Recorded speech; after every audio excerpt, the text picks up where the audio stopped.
Legal ba Oo. ang pagkuha ng cellphone ng partner para basahin ang messages? Ito na naman yung pang-legal Oo. ears talaga natin, Attorney Oo. Joey.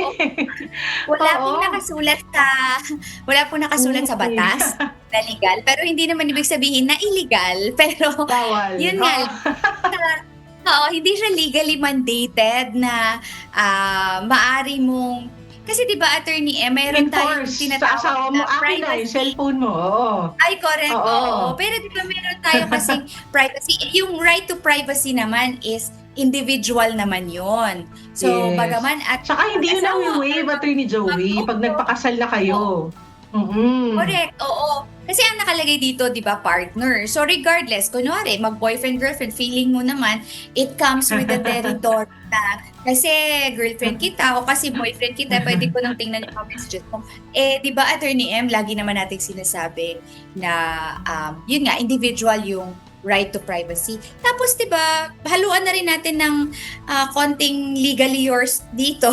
Trust is very essential.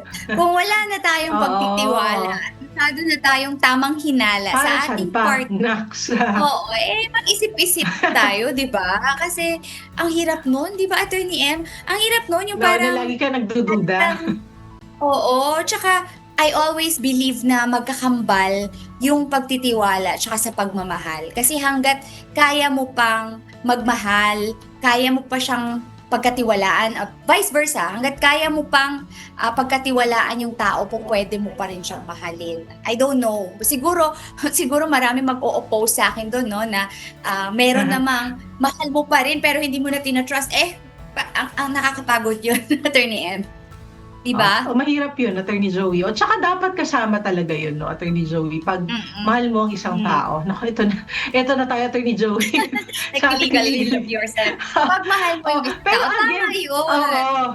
Oo, pero Oh. yun nga, Attorney Joey, para sagutin yung katanungan, baka magkaproblema kung kukunin mo 'no, puwersahan mong kukunin kasi hindi po nawi-waive ang right to privacy kahit pa kayo ay Correct. mag-partner o kahit kayo ay mag-asawa. So, bagamat puwedeng ibigay sa'yo ito ng, kumbaga bukal sa loob o kusa ng iyong partner o asawa, hindi mo puwedeng i-enforce o pilitan siya at sabihin mo na, "Hindi, karapatan ko." So, hindi po siya kusang loob 'yan na gawin. At yun nga, kung meron ka ng need na parang i-demand na tingnan yung cellphone, parang may problema na, Attorney Joey. So, kailangan pag-usapan niyo na ng maigi ng inyong partner o ng inyong asawa.